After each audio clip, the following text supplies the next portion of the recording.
আসসালামু আলাইকুম। আমাদের আজকে আলোচনার টপিক হচ্ছে বিনাইন লিজনস অফ দ্য লিভার, যেটা মেইনলি নোডিউলস অ্যান্ড টিউমার নিয়ে ডিল করবে এবং সবগুলি বিনাইন।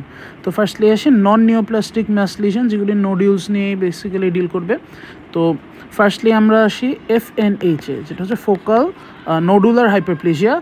এইটা আমি এখানে একটা ছবি এনে এটা ব্যাখ্যা করতে চাই। এটা হচ্ছে ম্যাক্রোস্কোপিক্যালি দেখছি, এটা হচ্ছে হিস্টোলজিক্যালি বা মাইক্রোস্কোপিক্যালি দেখছি। ম্যাক্রোস্কোপিক্যালি আমরা দেখছি যে এরকম একটা আউটগ্রোথ থাকবে নডুলার, যেখানে হচ্ছে একটা সেন্ট্রাল স্টেলেট স্কার থাকবে, যেটা স্টারের মতো, এই জন্য স্টেলেট। এবং আমরা যদি এখানে জুম করি তখন আমরা দেখব যে স্টার যেটা এরকম করে রেডিয়েট করছে, স্টারের যে ফাইব্রাস রেডিয়েশন, সেখানে এরকম থিক স্কারের ব্যান্ড পাওয়া যাবে। এখন এই জায়গায় ভিতরে ভিতরে আবার আমরা পাবো থিক ওয়ালড কিছু আর্টারি, থিক ওয়ালড আর্টারিজ, যেখানে হচ্ছে ইলাস্টিক ল্যামিনাটা রিলেটিভলি কম থাকে। এছাড়া আমরা অনেক সময় বিলিয়ারি রিয়াকশন, যেটা ductal reaction, biliary ductal reaction, এটা দেখা যাবে, যেটা হচ্ছে মেনলি আমরা ইউজুয়ালি ক্রনিক হেপাটাইটিসে পাই ডাক্টাল রিয়াকশনটা। এরকম যদি একটা সেন্ট্রাল ইয়ে থাকে, ভেইন থাকে, এখানে যদি একটা পোর্টাল ট্রাইড থাকে এই দুইটা সেন্ট্রাল ভেইনের মাঝখানে, তো এরকম তো যাবে আমাদের সাইনোসাইড। তো এই সময় দেখা যাবে যে এখানে ফাইব্রাস কিছু এরকম ব্যান্ড বা ব্রিজ ফর্ম হবে, নেক্রোসিস থাকবে এই ব্রিজের মধ্যে। তাছাড়া এই জায়গা থেকে এরকম করে প্রলিফারেট হবে আমাদের বাইল ডাক্টগুলি। এটাই হচ্ছে মেনলি বাইল ডাক্টের এপিথেলিয়ামের প্রলিফারেশনটাই হচ্ছে ডাক্টাল রিয়াকশন। তাছাড়া আমরা এখানে ইন্টারেস্টিং যে জিনিসটা পাবো, এখানে ইমিউনোহিস্টোকেমিস্ট্রিতে গ্লুটাথিয়ন সিনথেজ নামের একটা এনজাইম ইউজ করতে পারি। সেইখানে আমরা হচ্ছে একটা ম্যাপ লাইক প্যাটার্ন পাবো, যেটা হচ্ছে ডায়াগনোসিসে হেল্প করবে FNH-এর জন্য। এমনিতে FNH বিনাইন, এটা বাটকিয়ারি সিনড্রোম বা হেমানজিওমা এগুলির সঙ্গে অ্যাসোসিয়েটেড থাকে অনেক সময়, নিজে আর কি খুব একটা সমস্যা করে না। এছাড়া হচ্ছে FNH বাদে আমরা পাবো অ্যাবসেস, গ্র্যানুলোমা, ইনফ্ল্যামেটরি সিউডোটিউমার, এগুলো হচ্ছে ইমেজিংয়ে ধরা পড়ে। এছাড়া নিজের অ্যাসিমটোমেটিক মোরলেস। একটা হচ্ছে নোডুলার রিজেনারেটিভ হাইপারপ্লেশিয়া, যেটা NRH। এইটার সিগনিফিকেন্স হচ্ছে এখানে অনেক সময় লিভারে দেখা যায় যে লিভারের এই যে সারফেসে এরকম নডিউল ফর্ম হচ্ছে হাইপারপ্লাস্টিক মানে হাইপারপ্লেজিয়ার জন্য, কিন্তু এখানে কোনো ফাইব্রাস কার্ড থাকছে না, যেটা ইউজুয়ালি সিরোসিসে থাকে। তো এটা অনেক সময় ইমেজিংয়ে সিরোটিক লিভারকে করে মানে মিসডায়াগনোসড হয় সিরোটিক লিভার হিসেবে, সেই ক্ষেত্রে এটা একটু সমস্যা ক্রিয়েট করে।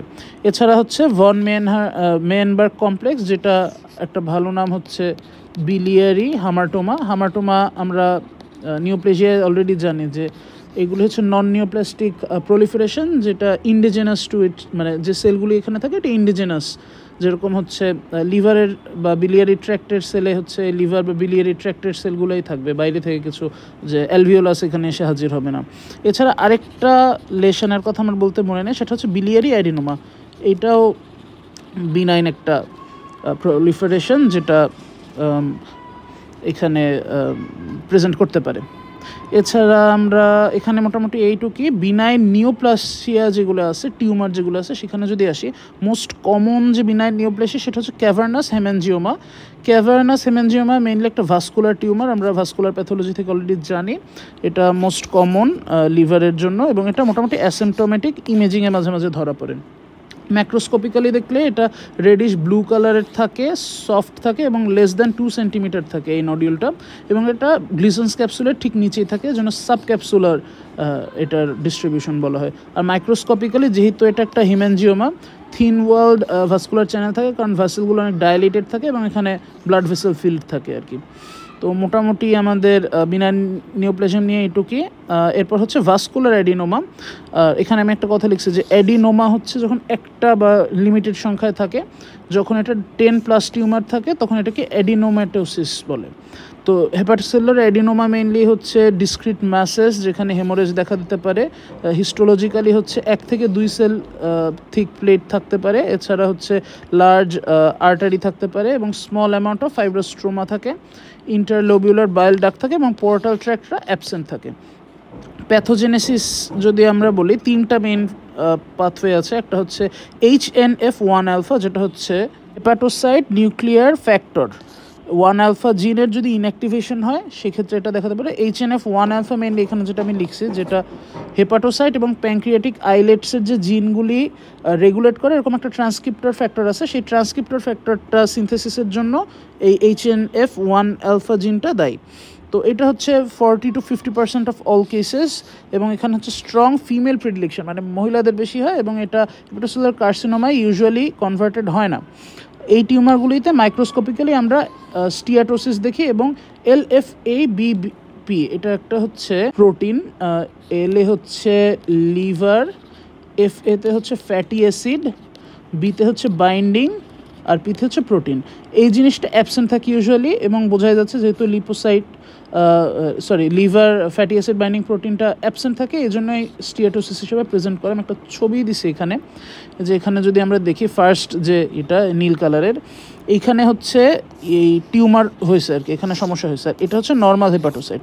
নর্মাল হেপাটোসাইটে কিন্তু ফ্যাটি অ্যাসিড মানে অ্যাডিপোসাইট খুব একটা দেখা যাচ্ছে না, এবং নর্মাল কালারটা আছে, কিন্তু এই জায়গায় প্রচুর এরকম ফ্যাটি অ্যাসিড দেখা যাচ্ছে, এবং ওই আমাদের LFABP যেটা, এই জিনিসটা অ্যাবসেন্ট, এবং এইটার উপস্থিতির জন্য এখানে এরকম ব্রাউন স্টেনিংটা হয়েছে, এটার অ্যাবসেন্সের জন্য এখানে এরকম ব্লুইশ স্টেনিং। আচ্ছা, এরপরে আসি হচ্ছে আমরা inflammatory hepatocellular adenoma. Inflammatory hepatocellular অ্যাডিনোমাটা বেশ ইন্টারেস্টিং। এইটা মেনলি হচ্ছে আমাদের একটা গেইন অফ ফাংশন মিউটেশন হয় গ্লাইকোপ্রোটিন 130 কোরিসেপ্টর, এটা হচ্ছে ইন্টারলিউকিন 6-এর জন্য একটা কোরিসেপ্টর। এইটার গেইন অফ ফাংশন মিউটেশনের জন্য হচ্ছে জ্যাক-স্ট্যাট পাথওয়ে আছে, এটা ইনফ্ল্যামেশনের একটা ইম্পর্টেন্ট পাথওয়ে আর কি। তো এই পাথওয়ের অ্যাক্টিভেশনের জন্য প্রচুর পরিমাণে অ্যাকিউট ফেজ রিঅ্যাক্টেন্ট প্রোটিন, যেরকম হচ্ছে সি রিঅ্যাক্টিভ প্রোটিন, দেন হচ্ছে সেরাম অ্যামাইলয়েড A, এগুলি হচ্ছে বেশি বেশি প্রডিউস হয়, যার কারণে হচ্ছে এই হেপাটোসেলুলার অ্যাডিনোমাটা ফর্ম হয়। মেইনলি এটা ওমেনদের মধ্যেই কমন, আসলে সব হেপাটোসেলুলার অ্যাডিনোমাই ওমেনদের জন্য কমন, এবং এটা হচ্ছে ওবেসিটির সঙ্গে অ্যাসোসিয়েটেড। এখানে আমরা হিস্টোলজিক্যালি সাইনোসাইডাল ডাইলেশন পাবো, সিমিলারিটি উইথ FNH পাবো। FNH আমরা আবার একটু রিক্যাপ করি, যেখানে সেন্ট্রাল স্টেলেট স্কার দেখছিলাম, সেখানে হচ্ছে আমরা ওই ফাইব্রাস স্ট্রোমা দেখছিলাম, ওই স্টারের যে রেডিয়েশনগুলো সেখান থেকে, সেই স্ট্রোমার মধ্যে আবার হচ্ছে থিক ওয়ালড আর্টারি ছিল উইথ লুজ ইলাস্টিক স্ট্রাকচারস, আর হচ্ছে ওইটা আমরা জিএস ইমিউনো হিস্টোকেমিস্ট্রি করে আমরা ম্যাপ লাইক একটা প্যাটার্ন পেতাম। আচ্ছা, এনিওয়েজ, তো জ্যাক-স্ট্যাট মিউটেশনে হচ্ছে আমরা যেটা আগেই বললাম CRP এবং সেরাম অ্যামাইলয়েড এর হচ্ছে ওভার এক্সপ্রেশন পাবো। তো আমরা যদি ছবিতে একটু দেখি, ছবিতে দেখা যাচ্ছে হচ্ছে এই ছবিটা ইনফ্ল্যামেটরি হেপাটোসেলুলার অ্যাডিনোমার। তো এই ক্ষেত্রে আমরা দেখছি যে এইখানে এগুলো হচ্ছে নর্মাল, এই পার্টটা, আর এটা হচ্ছে অ্যাবনর্মাল পার্ট। এখানে হচ্ছে সি রিঅ্যাক্টিভ প্রোটিনের জন্য একটা ড্যাব স্টেন আছে, তো এই ড্যাব স্টেন করে দেখা যাচ্ছে এরকম ব্রাউন কালারের অনেকগুলি আর কি ওভার প্রোডাকশন অফ যে সি রিঅ্যাক্টিভ প্রোটিন। তো এটা দিয়ে আর কি নর্মাল এবং অ্যাবনর্মাল ডিফারেন্সিয়েট করলো। ফাইনালি যেটা হচ্ছে বিটা ক্যাটানিন অ্যাক্টিভেশন, বলা বাহুল্য বিটা ক্যাটানিন অ্যাক্টিভেশনের জন্য সবচেয়ে ডেঞ্জারাস ইয়েটা হয় হেপাটোসেলুলার হয় অ্যাডিনোমা হয়, এটা হচ্ছে most likely to become hepatocellular carcinoma. আর এখান থেকে হচ্ছে একটা ইন্টারেস্টিং কোরিলেশন, যে ইনফ্ল্যামেটরি হেপাটোসেলুলার অ্যাডিনোমার ক্ষেত্রে দেখা যায় যে 10% কেসে এই বিটা ক্যাটেনিনে আর কি মিউটেশন থাকে। তো বিটা ক্যাটেনিন অ্যাক্টিভেশনের কারণে হচ্ছে মানে এটা হচ্ছে মেইনলি CTNNB1, যেটা হচ্ছে বিটা ক্যাটেনিনের যে জিনটা, এইটার অ্যাক্টিভেশন হয় নামেই পরিচয়, এবং এইটার জন্য হচ্ছে WNT পাথওয়ে অ্যাক্টিভেটেড হয়। তো অন্য যে কম্পোনেন্ট WNT পাথওয়ে সেগুলো অ্যাক্টিভেটেড হয়ে যেতে পারে। এখানে বলা হচ্ছে যে 40% অকারেন্স ইন মেল, সো বোঝা যাচ্ছে এখানেও অ্যারাউন্ড 60% অকারেন্স হচ্ছে ফিমেলে হচ্ছে। তো এই জন্য ওভারঅল সব মোটামুটি ক্যান্সারই আমরা বলতে পারতেছি যে অ্যাডিনোমাই বলতে পারতেছি সে ফিমেলই বেশি হয়, এবং এটা associated with oral contraceptive pills and anabolic steroids. এছাড়া হচ্ছে এখানে strong nuclear localisation of beta catenin দেখা যাবে, যে ছবিতে আমরা অলরেডি দেখতে পাচ্ছি এই যে নিউক্লিয়াসের এরকম কালো কালো দাগ হয়ে গেছে, আর এগুলি হচ্ছে নর্মাল, এটা একটা নর্মাল নিউক্লিয়াস, আর এইটা একটা অ্যাবনর্মাল নিউক্লিয়াস। এখানে দেখা যাচ্ছে একটা নর্মাল লাইট স্টেইনড, আর এখানে হচ্ছে একটা ডার্ক স্টেইন, এইগুলি হচ্ছে বিটা ক্যাটেনিনের অ্যাকুমুলেশন আর কি। তো এই মোটামুটি হচ্ছে হিস্টোলজি ইসের।